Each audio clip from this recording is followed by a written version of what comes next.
literally drove by it. She's like, the line is out the door, down the street. So then you got to vote at 9 a.m. when the students are asleep.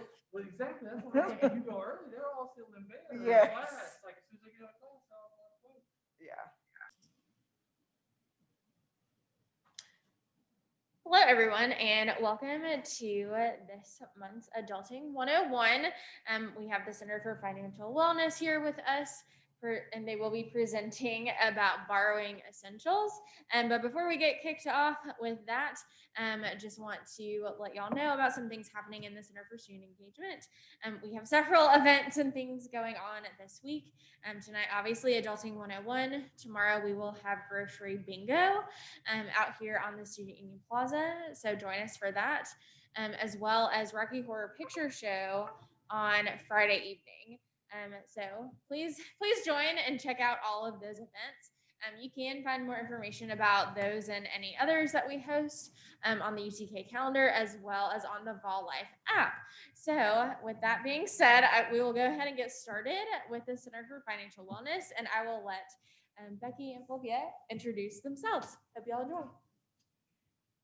Thank you, Megan. This sounds exciting. You said grocery store bingo? Yes. That sounds really cool. Thank you. We're always happy to be here. So thank you for Megan for inviting us out to give a presentation. And this is very casual. So if you have any questions throughout the presentation, please feel free to put them in the chat or the Q&A.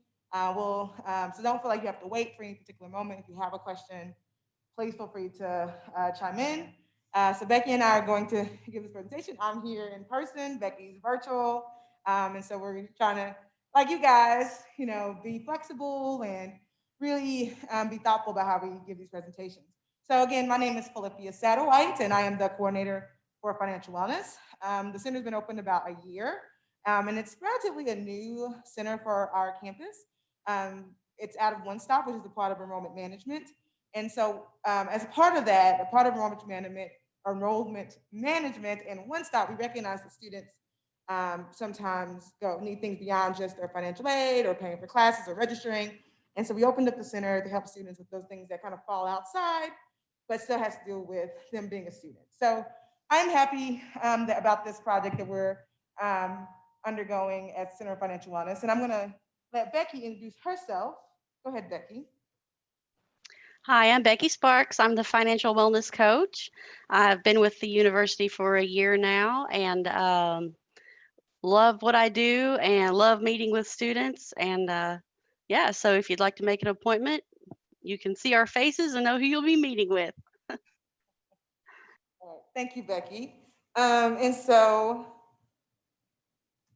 All right, so you may wonder what the Center for Financial Wellness do, what do we offer students? We do appointments. So this semester has been all Zoom appointments. And so we don't see that changing. So even once we're able to come back to campus, we're gonna still offer the Zoom appointments. So you can meet with us one-on-one, or you can meet with us in a small group. So if you and a friend are thinking about moving off campus together and you wanna talk to someone about how to merge your finances or how to live with someone and kind of handle your finances together, we're always happy to talk to you students.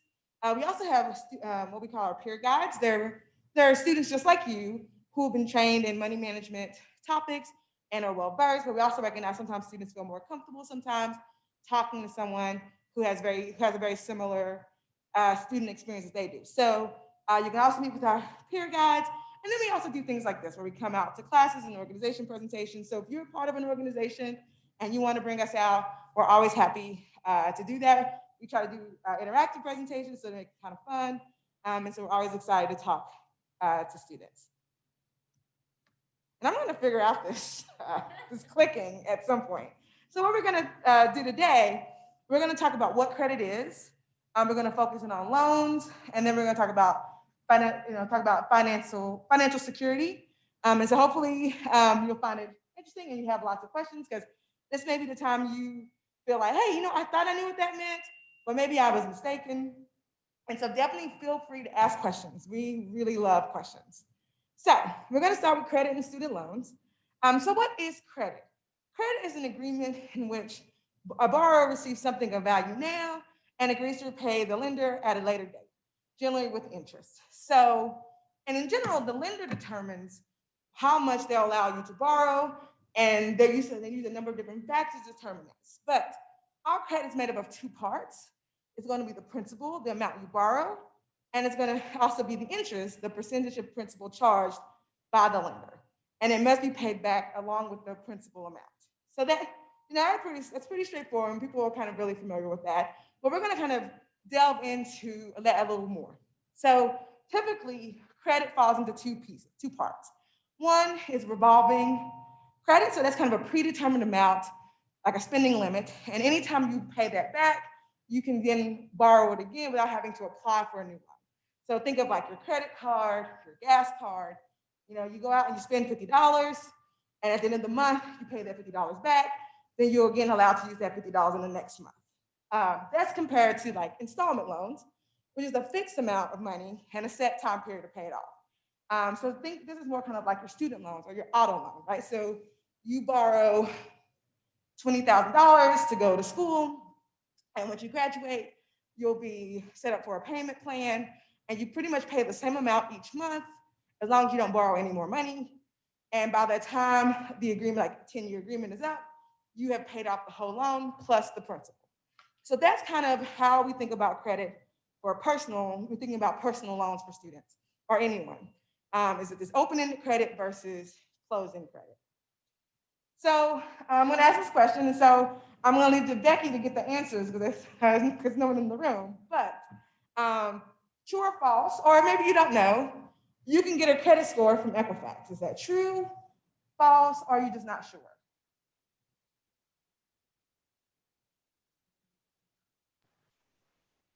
I saw a raised hand. So far, I'm not sure that they know. So far, we haven't had any brave souls. Oh, there's one. I see somebody saying it's true. I think I saw two trues. Yes. Two trues from the same person, but that's okay. Oh, okay. I see another true. Anyone just say, I just don't know? Anyone just not sure?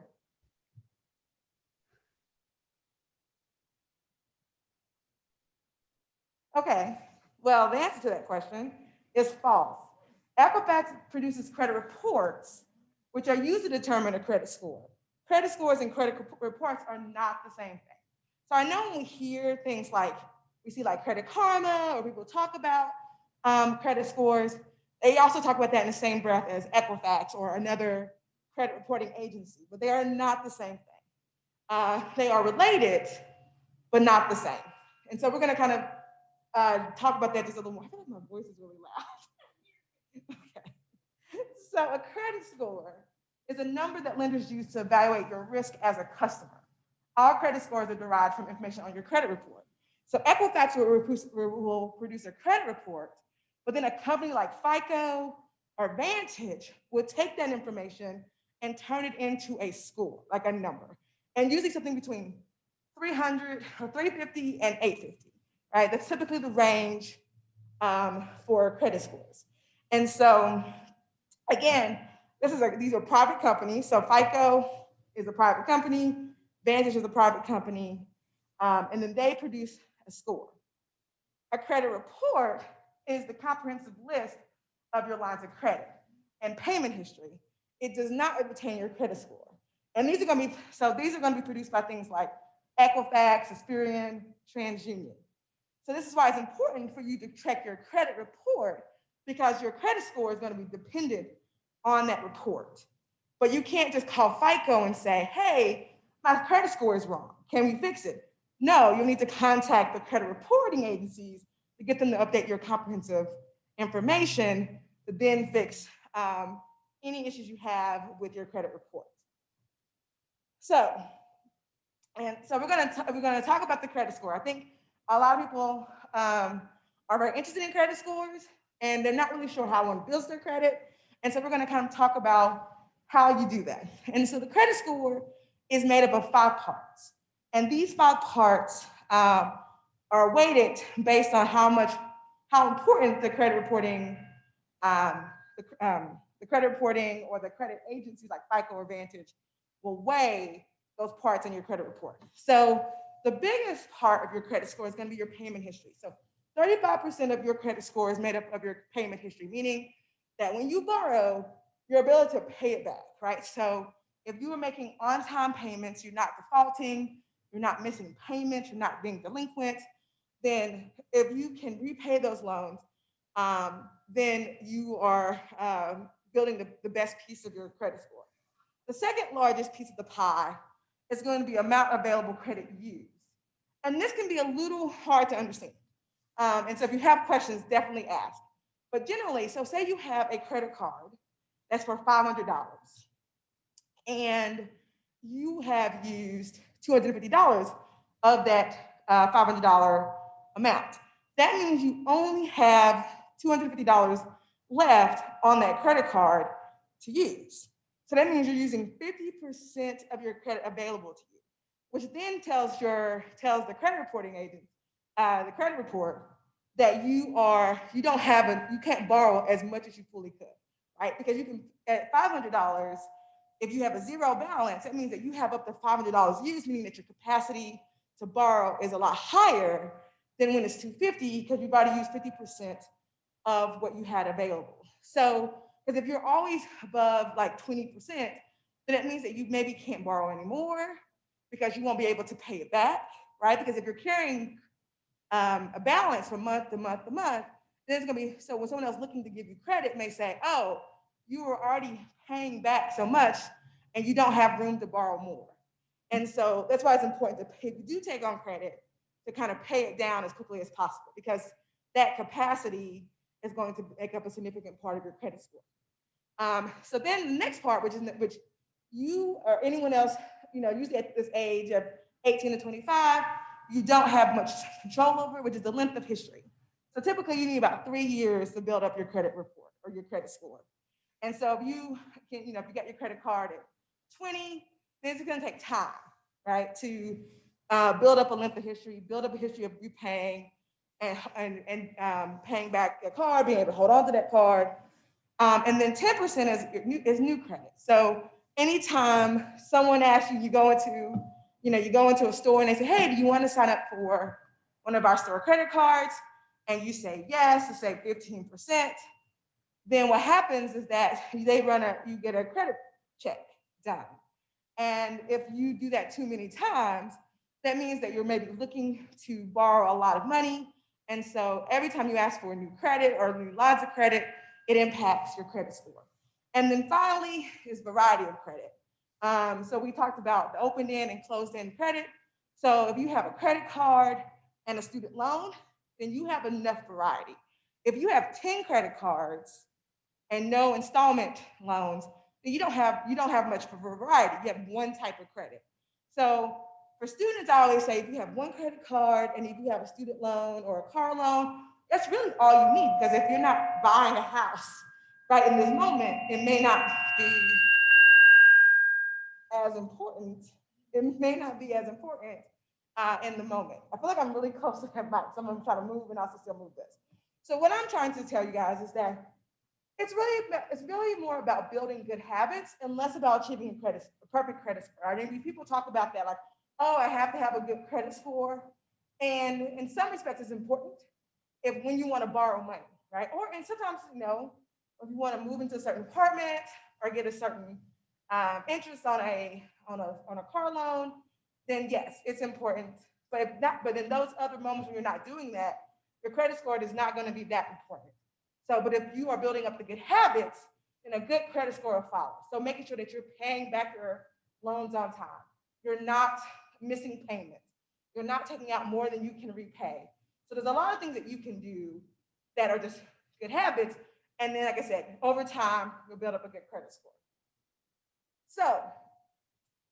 So we talked about it a moment ago. So we have a credit report.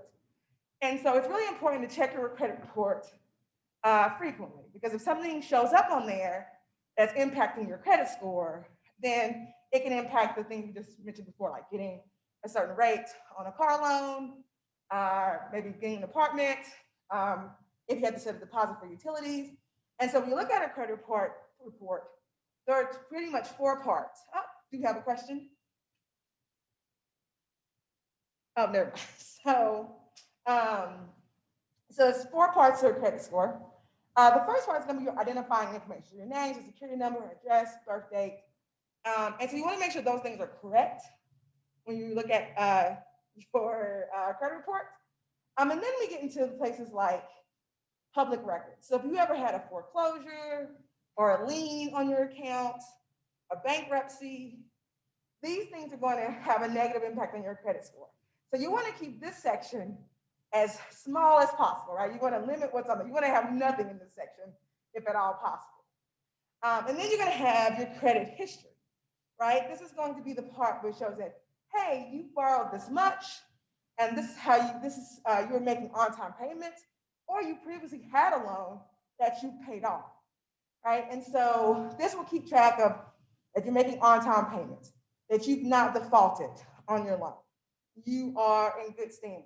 So this part you want to be, and this is the area that you want to make sure there's no lines of credit showing that you don't know anything about, right? So you don't want to see, oh, I've never had a credit card from Dillard's. Why is this on my credit report? And so you want to be able to check and see and make sure that what the report's saying you borrowed is exactly what you borrowed. And then the last section is going to be any inquiries made in the last 2 years. So anytime you go look at cars, or you want to get a store credit card, then they will run your credit to see if you are a reliable borrower. But every time that happens, then it could impact your credit score. So typically you want to, if you are going to purchase something big like a car or a house, you want to do it within a certain amount of time, like within like 30 days, because then that way there's not looking like, it's not like you're out looking to borrow a lot of money, right? So if they can say, oh, you're just shopping around for the best cost or the best price or the best interest rate, you're not just trying to get lots of different credit from a lot of different places. So these are the parts that make up the score. And you get to check your credit report from every agency for free once a year. Now, right now in COVID, then you check your credit report as many times as you want with no cost. But once we move out of this phase, you get to only check it once a year, but you get to check each agency. So we always recommend that you kind of do it in segments, so maybe in quarters. And so maybe in January, you check Equifax, and then 4 months later, you check Experian, and then 4 months later after that, you check TransUnion, because it's really important to check to make sure that things are correct. Because here's the thing, if you check Equifax and you say, oh, this Dillard card is not mine, you resolve it with Dillard's and they remove it, Dillard's is not obligated to report to all the credit agencies. They just may report to TransUnion. And then you have to go and look and say, oh, and then get them to report to Equifax, right? And get them to report to Experian, because they may only report to one place. And so even though you got it cleared up in one credit report, it may not be cleared up on another. And when you go out to maybe buy a home or a car, and the bank is looking at Experian, but it's Equifax that you fix. So it's really important to check all those. All right, so before I move on to loans, are there any questions?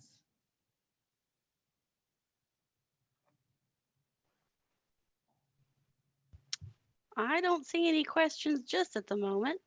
Oh. Is there one in the Q&A, Becky?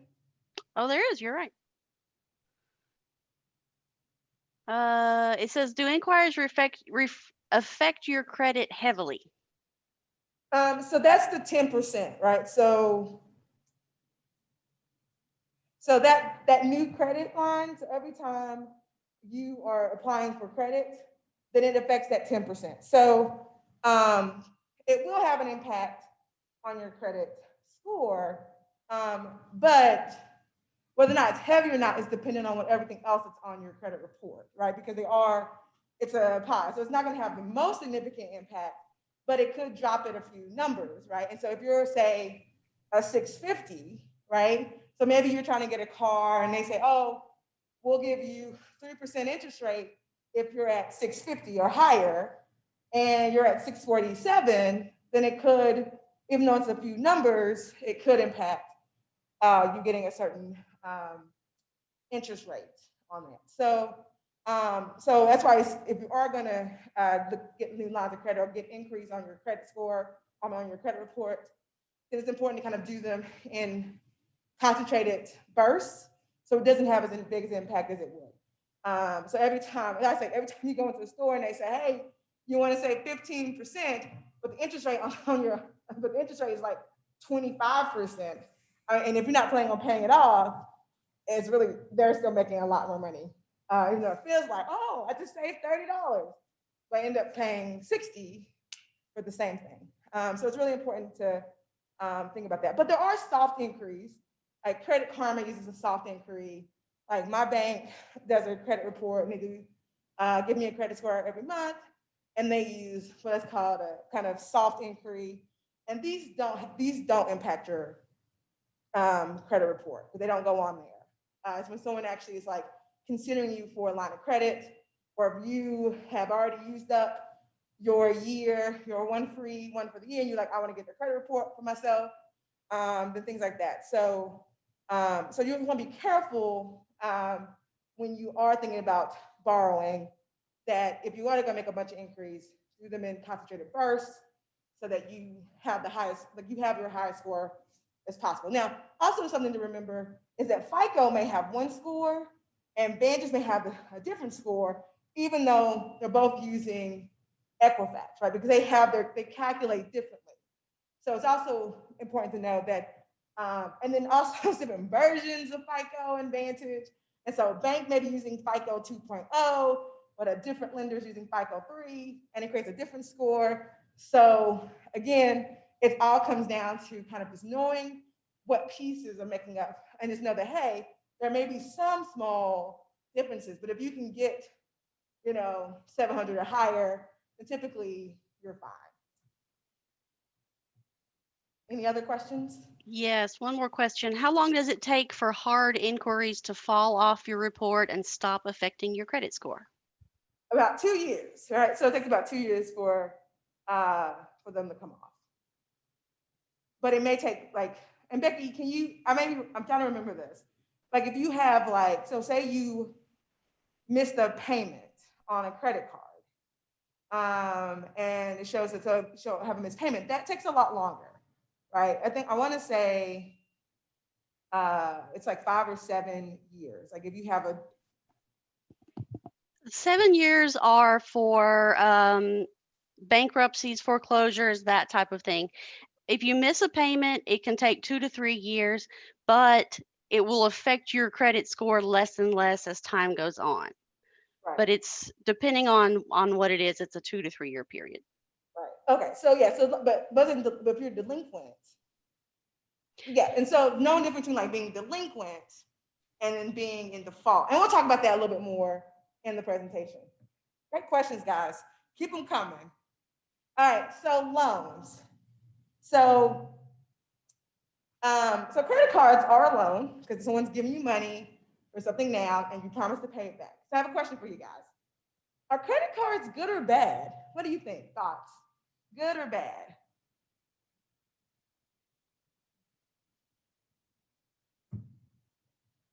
I'm seeing good. If used right, I love it. All right, so again, I just love these questions because I'm always like, it's neither, right? It's neither good or bad because just like someone just said, it's about how you use it, right? The use of credit is neither good or bad because however you have to figure out what the opportunity costs are for you and reaching your financial goals. So like say if you're gonna study abroad, right? And you say, I'm gonna study abroad, but now we can travel again. We're free to move around a little bit more, and I'm gonna go abroad, and I don't want to use my debit card. So I'm gonna get a credit card to kind of maybe add a level of security. And so as long as you know that you're gonna borrow for certain things, and you're gonna have the ability to pay it back once you return from your trip, then it may make sense.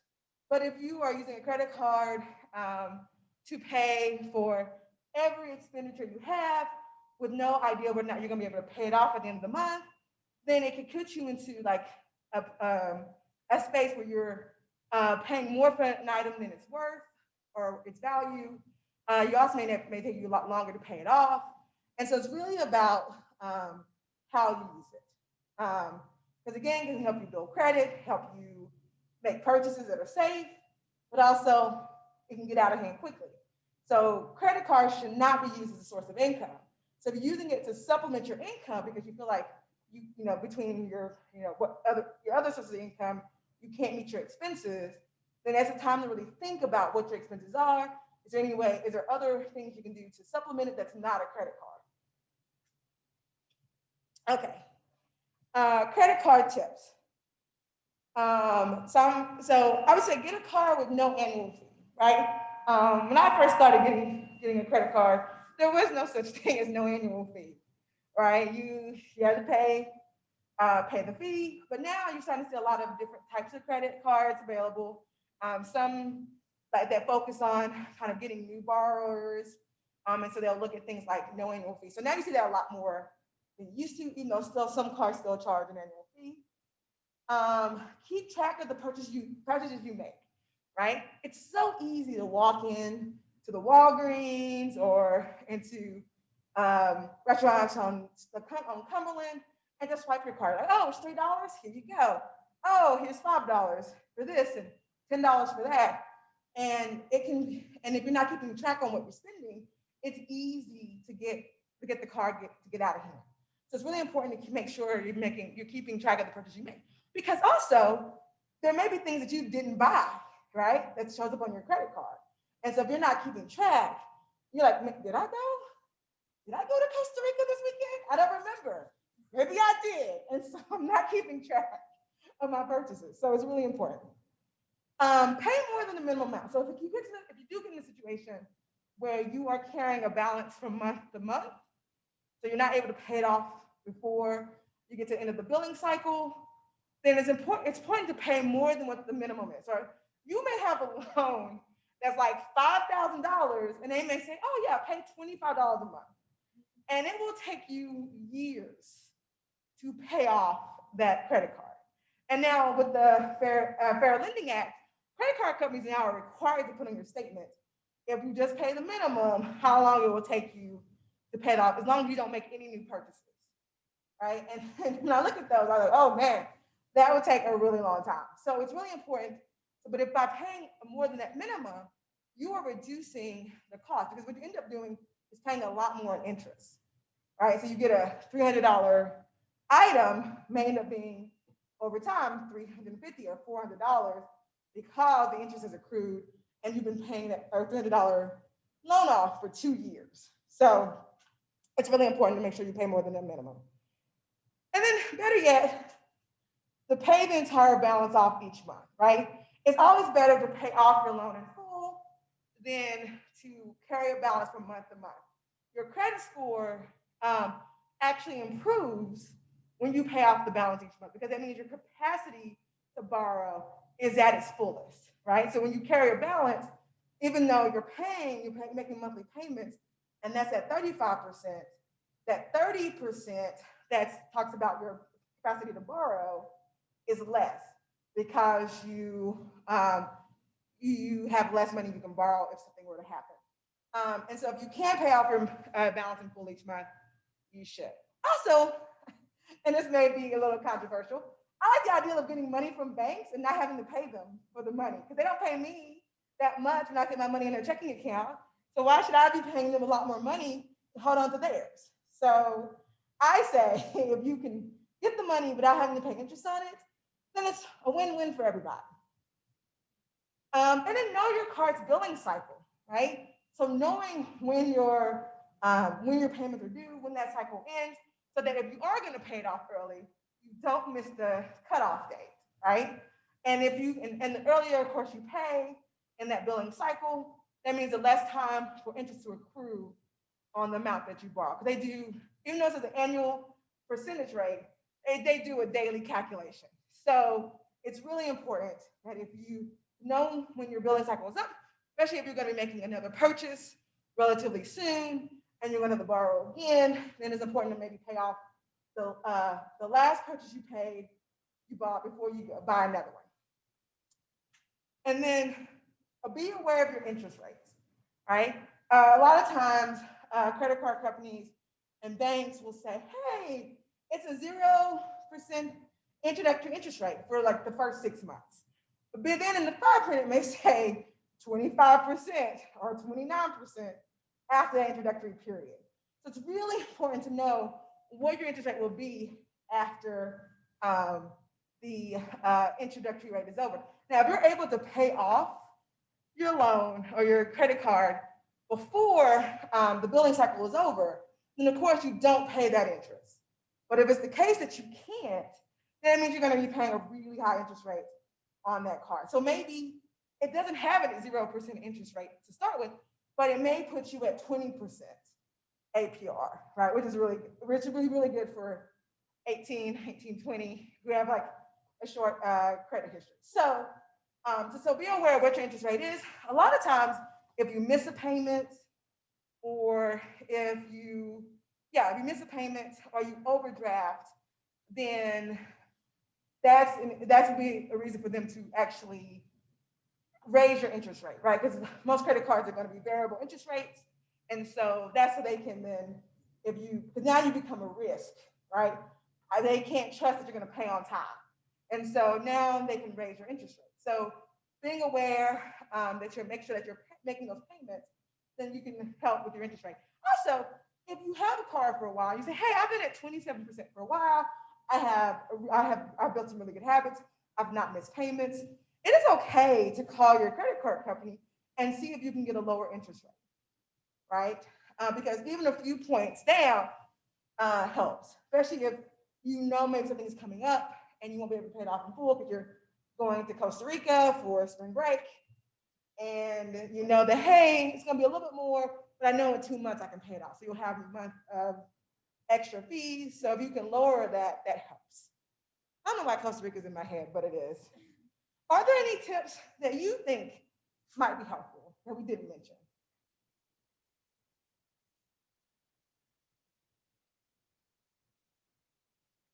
I think there's a question in the QA there, Becky. We do. I was waiting to see if anybody had any tips, but the question is, what is a good interest rate? 0 is the best. I have not seen for credit card. So they're going to vary depending on what you're actually getting. Right. So right now, mortgage interest rates are like 2%, right? If you have a solid credit score. So that's 2%. But things like credit cards, they're going to typically be in the double digits, right? So if you can get like 17%, that's really, really good for a credit card right now. But a lot of them are going to be probably in the 20s. Sometimes they're 29. I've seen them go as high as 29. But sometimes you can get like maybe 17. That's not bad, especially if you can pay off your credit card. That's why it's important to pay off credit cards. But like a car loan, I think they're around 2 or 3% right now. Student loans around 2%. And so the installment loans are probably going to have the lower kind of interest rates depending on your credit. But things like credit cards are going to be higher because there's more of a chance that you're not going to make the payments, or it can get, or you can kind of more chance of not paying it back. Becky, what do you think about that question? Yeah, I think you're right. And I think also as you get older and are able to establish more history of credit, and show that you are doing a good job, then your interest rates will also drop once you have established yourself. Right. Did anyone have any tips, Becky? Or do you have a tip? We don't have anybody that has any tips coming in. I don't really have any tips that aren't on here, at least off the top of my head. These were her tips to begin with, but we'll see if you had any more in there. I would say go ahead and get a credit card. If you don't have one, go ahead and get one. And all of these tips, but go ahead and at least establish credit. Yes, that's a good point, because more and more credit is having a bigger impact on things that don't affect your credit. So I know sometimes when students are trying to rent apartments, they will look at your credit score to see if you are someone that pays their bills, right? And so, it may help to actually start to, again, to establish credit, right? Because it's not going to be the case. And you hear these stories of people who are really good with money and they've saved, so they're able to buy everything with cash. And then they want to go and buy a house, right? So maybe they can't, all of us don't have $150,000 or $200,000 out of pocket that they can pay. And so you go and get a house loan and they can't get a good credit, they can't get a good rate because they don't have a credit score, even though they may have spent the last 25 years really establishing really good habits and doing things like I'm paying for what I owe. And then because they don't have a credit score, it impacts them, making them have to borrow at a higher rate. And so go ahead and establish credit, but also recognize what you can pay. So before you get the credit card, set limits for yourself, right? So because the credit card company will, if you set good habits, they will keep trying to raise your credit limit. And so you have to be aware. And so like, if that's someone who's like, oh no, if it goes over $1,000, I may lose my mind. And so you need to tell the bank, no, I don't want my credit limit raised, right? Because I know that if I get over $500, I will not be able to pay that back in a 1 month cycle. So it's really important to make sure that whatever you do put on your card, you can pay that back. And if you do have to pay the interest on it, because maybe it'll take you a couple of months, have a plan so you can minimize the amount of interest you're accruing. All right. Olivia, do we have time for one more question? Yeah, go ahead. Would a credit score between 760 and 810 get you an exceptional or a very high rating so that you could get the lowest rate when going for an auto loan or a credit card? I think that's a good score, right? 710, I think falls in the good. 800 kind of falls into excellence.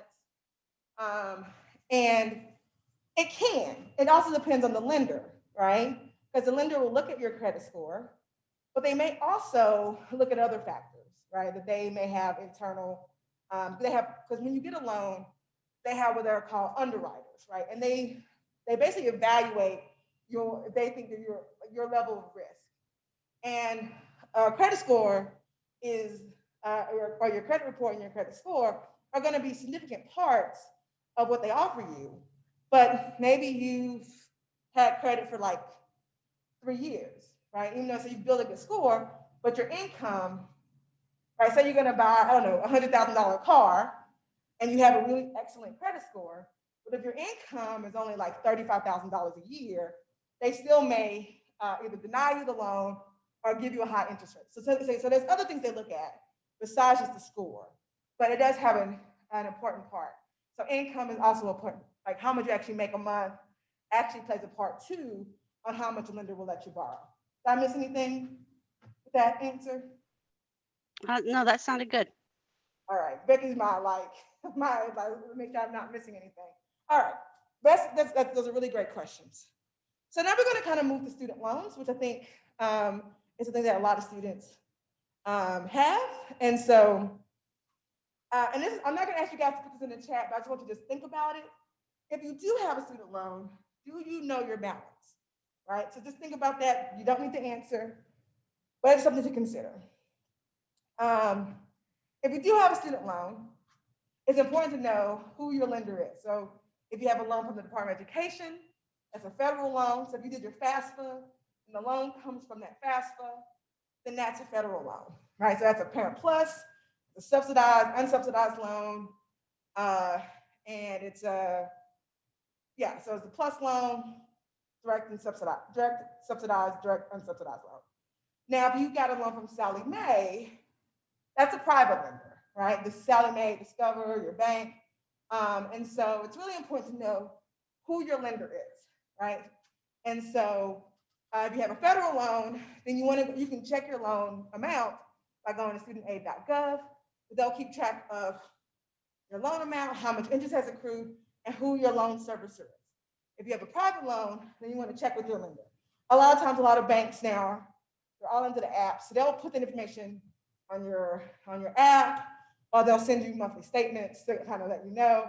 But if you have questions, you definitely want to talk to your private lender. And so we're going to focus this part of the conversation on federal loan repayment. And it's really important to know that federal loans probably going to have the most options for repayment, unlike private loans. So if you can get a federal loan, those are usually better because usually the interest rates are better with federal loans. Mostly, every once in a while, you can get a better loan, like a Parent Plus loan. Since I've seen like a parent gets a loan and they're able to get a lower interest rate than maybe what the home education offers. But in general, the federal loans are going to have better interest rates and also a lot more options for repayment. And the way they think about repayment is usually based they're based it on kind of how much income you make, determine your repayment plan, or based on how much you borrowed in terms of your repayment plan. Okay, so I'm going to give you a scenario. We have, Philip, the borrower. He's just graduated from UT Knoxville. He's happy he got a job offer. He's doing great. He had a $40,000 in direct loans because he went to grad school too. He was undergrad and grad, and so he has $40,000 in direct loans at a 6% interest rate. He has an annual income of $35,000 a year. And so his take-home pay after taxes is about $20.40 a month. He's single, he lives here in Knoxville, and he pays rent for about $900 a month. So Philip now has to start repaying his loans. And the Department of Education or the federal government puts you on one plan at the beginning, and it's their standard plan. It's a 10 years. They look at how much you borrowed and the interest in which you borrowed those loans at, and they break them into installments that at the end of the 10 years, he will pay off the loan in full, including the interest on the loan. And so Philip gets his notification from his loan servicer that he has to pay $444 a month for the next 10 years to pay off his $40,000 loan. So end up paying about $13,000 interest and paying about $53,000 back. So now we did like a really small budget. Because I would say this, if you're not doing a spending plan or a budget, then it's really important that you do. But we made a very small one. So we know that he has income of $20.40 a month. His rent is $900, and his student loan is $444. Meaning he has $696 for everything else. That includes food, clothes, entertainment, other bills, and that may be enough. Like maybe these, Philip, this is exactly what he needs. He can make these payments and make sure he can still get all the things he needs. And so that's one. Now, Philip may say, you know what, that's really, really difficult. I can't live on $696 a month. I have all these other expenses. I know that the place I work, we get a 5% pay increase every year, which is a dream. If we ever had that at UT, you got a pay increase every year for 5%. So he says, you know what? First starting out, I can't pay $444. So there's a graduated plan. So the graduated plan says that, hey, we'll start you out lower payments, and then about every 2 years, we will reevaluate it, and we will raise your monthly payments. So you're still paid off in 10 years. You start low and high. You end up paying more in interest because you're paying less at the beginning, and then you end up paying about $16,848 in interest, and then you end up paying off in total $56,848. So again, we see what his take-home pay is minus his rent, and then $254 for his student loans. Now he has $886 for everything else, right? So that gives him a little bit more room if he needs it. And then over 10 years, we see with the pay increase, he's at $2,960 take-home. He's not moved in 10 years, and his landlord has not raised the rent, and so he's now paying $762. But he also has now $1,298 for everything else, right? So he still has to make money to save and to kind of plan. So even though he's paying a little bit more interest, it may make sense for him to do this. And then finally, we have income-based repayment. So this is typically based on how much you actually make. And the Department of Education says, okay, over 20 years, we will look at this. And if you can pay it off, you're gonna end up paying about $25,000 in interest and $65,000 in total for a $40,000 loan. All right, so keep that in mind, right? So it was a $40,000 loan, and now you're paying $65,000 back. Now, the Department of Education is very flexible. You can switch plans at any time, right? So, especially to go back to the standard plan. So if you were like, oh man, I'm making way more now that I can pay more, you should, right? So it's just something to keep in mind. So again, we have the 2040 take-home pay, $90 for rent, $215 for a student loan, that's $925 for everything else in that first year. And then in 20 years, he's at $34.71 take-home pay. And in 20 years, he hasn't moved or raised his rent, which again would be a miracle. Student loans $444, and he's got $21.27 for everything else. So you really need to be aware of what the options are for repaying your loans, right? But also be aware of what you actually can pay back. So if you're, so you may say, hey, if I'm going to if the job market says, if I come out in this particular career and I'm going to make $35,000 as income, I maybe need to be more thoughtful about how much I'm actually borrowing while I'm in school, right? So maybe I need to borrow like $30,000 so that I can pay off my loans a lot quicker, and I don't end up paying a lot in interest rates because I know that the career I'm going into doesn't maybe pay a lot. But then you may say, oh, I'm a college of nursing, and I'm going to come out with this really great job, and that's a really expensive program, so I take loans to help me pay for that program, but knowing that maybe I can pay that off once I get out of school. So the thing we have to remember about student loans, be they federal or private, that you always want to avoid default, right? That's the worst thing you can do with any type of borrowing. And basically that means that you have gone so long without payment that you are now a risk, and no one will want to, if we are going to loan you money, it's going to be at a really, really high interest rate if we even let you borrow. And that stays on your credit report 7 years and has a really negative impact because basically you borrowed money and you haven't paid it back. So it's really important that if you ever feel like, be it your credit card, a car loan, a mortgage, a student loan, to work with your loan servicer, right? It doesn't cost you anything to work with a loan servicer. It doesn't cost you anything to work with your bank because they want their money back. And so they're going to work with you because they'd rather have you pay some versus default, right? And so it's really important to know that you can, but especially with the student loans, to work with their loan servicer. And student loans cannot be discharged in bankruptcy. So that means that if you ever get into a position where you can't make any payments and you have to now, file for bankruptcy, you're still gonna have to pay your student loans. You're not gonna be able to get out of it. So, and there's a couple of things that are like that: child support, student loans are the first thing that come to mind. But that's why it's really important to work with your lender, and also know the difference in terms like consolidation versus refinance. So really knowing what the terms mean for your loan is going to be really important. There are options for deferment and forbearance, and they do mean very different things, even though in both situations you're not necessarily making a payment, but how they affect you different, because some will not have any interest accrued while you're in a deferment, but you will when you're in a forbearance.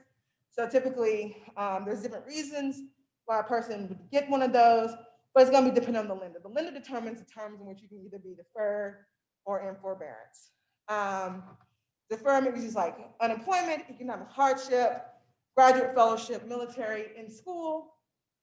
Forbearance, you have medical or dental internship, residency, so you're in medical school, or you're doing a loan forgiveness, National Guard, and some other reasons. So, but you need to talk to your loan servicer before applying for a deferment or a forbearance.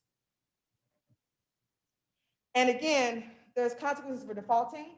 And I meant to say this earlier. That means you've gone 270 days without making a payment. And again, it'll impact what gets reported to the bureaus. You may not be able to borrow student loans, but so if you're still a student or you want to go back to school, if you defaulted, you won't be able to borrow from either the federal government or private lenders, most likely, unless they're kind of they have a really extremely high interest rate. Again, your loans become due in full immediately, and you'll get collection agencies calling in, and they can even garnish your taxes or your wages, right? And sometimes they even can actually take money out of your bank account, right? So it's really important to know that defaulting is the last thing you want to do. So if anything else you hear today, if you have any type of loan, defaulting is the worst thing you can do for your credit report, for your credit score, for your borrowing, for your ability to take on more debt, or even to maybe even get to live in the place you want to live, or even have the money and keep the money in your bank, or to get your tax refunds. Because again, there's a lot of safeguards in place for people, for banks and lending companies when people default. But on the flip side, people really want their money, and so they're willing to work. And so don't avoid the phone calls, the letters. Definitely talk to someone about it. All right, so security. So protecting yourself from fraud. So we talked a lot about credit reports and credit scores, and you not defaulting and you paying your loans. But it's also important to know there are different types of fraud that can impact you as well, right? And making sure that you're aware of it, because no one expects to be defrauded, right? It can really have an impact. It can take you a long time to get things removed from your credit report. It can become a hassle. So the more you check and pay attention and secure your information, the better it is for you. So the ways to protect yourself from fraud is to build an emergency fund, right? So that way, if you need to pay something, you can, and then also gives you the time to resolve an issue. Protect your identity, right? Making sure that you're not sharing your banking information, your social security number, all that information with people you don't know, but also make sure when you go to the websites, they have the secure lock icon, and making sure they're using the most up-to-date software to protect your information. Check your credit reports. And it isn't to say avoid scams, but if something sounds too good to be true, you might want to question it. And then avoid high-risk situations. So someone says, come work with me, and you can make $40 or $50 an hour. It's great. And you're like, wow, doing what? Just, driving my car around? Yes, you should question it, right? Because it's most likely not the case. Or it's going to be something high risk. So we're not going to get into the scenario because we don't have enough time. But I know Becky worked hard because I kept telling her about this. But and so there was a scam. I think it's still pretty prevalent. You'll get an email that says, hey, we have some job available for working. We're looking for students to come work with us.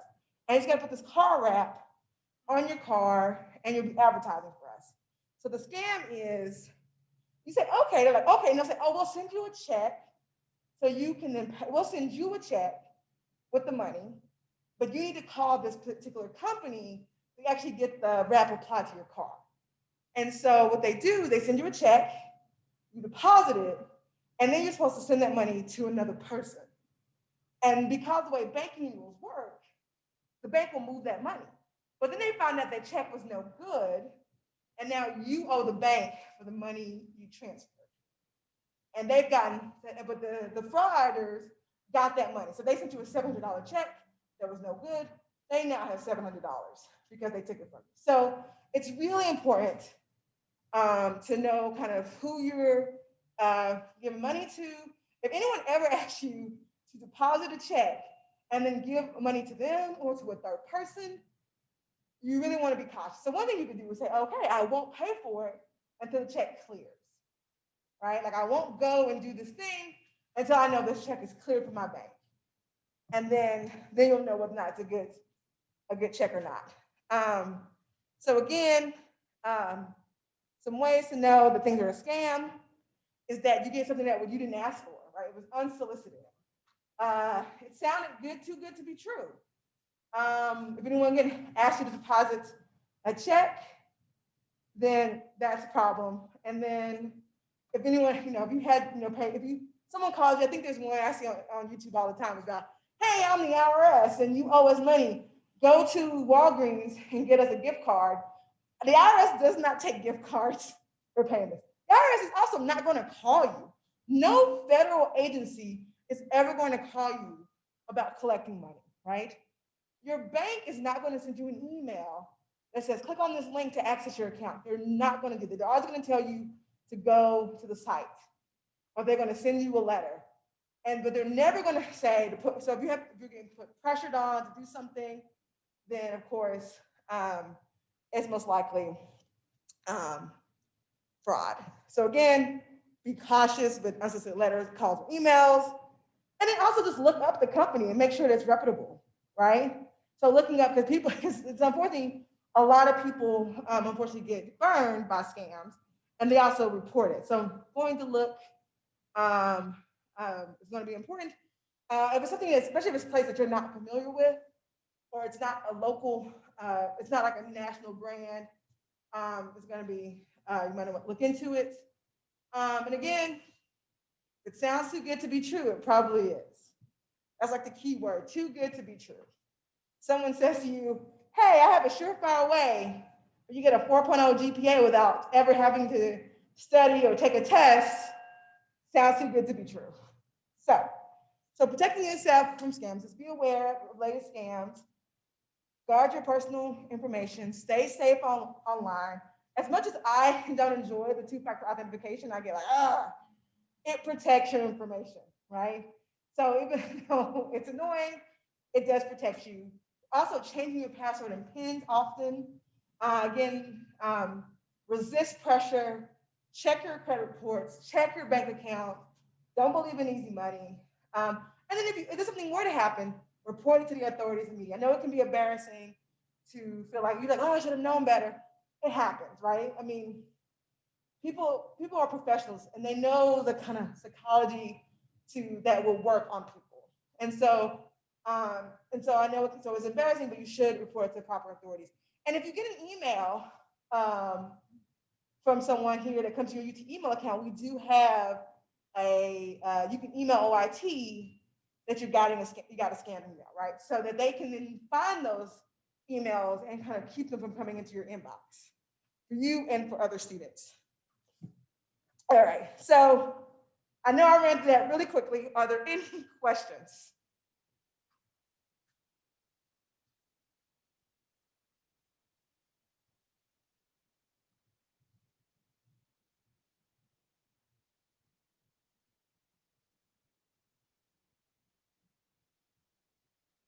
All right, so I'm thinking, Becky, there's no questions. It doesn't appear, I think we've answered all the questions. All right, and I will say, if you don't mind taking this survey for us, so we can kind of get some feedback on this presentation, we really appreciate it. And then also, if you do have questions, definitely feel free to email us at financialwellness@utk.edu or go to our website, financialwellness.utk.edu. That's our email address there. Definitely reach out to us about making an appointment, because we can definitely, if you have questions or you want to explore these topics further, feel free to email us. We're always happy to talk to students. And I know I'm going to let Megan come back up. I'm going to go back to the survey if you didn't get the chance to get that QR code. Maybe I could take a breather. You did great. And thank y'all so much for joining us tonight. And thank y'all to the Center for Financial Wellness for this really great information. Very important, very wonderful things to learn, especially while you're in college. Just want to hit home really quick for those of you who may have missed the announcement at the beginning. We do have several other events in the Center for Student Engagement happening this week. Tomorrow we have grocery bingo. It will be here at the Student Union in the evening. And then Friday we have Rocky Horror Picture Show, which will also be at the Student Union later in the evening. You can find all of those events and more on the Vol Life app or on calendar.utk.edu. And we will have one more Adulting 101 session for the semester on November 17th. Center for Financial Wellness will be back to talk more about holidays and what you need to do to budget for that, especially towards the end of the semester and getting through all of that and getting towards the holidays. So thank y'all again for joining us. We are very appreciative and hope that you will come out for other sessions. So thank you.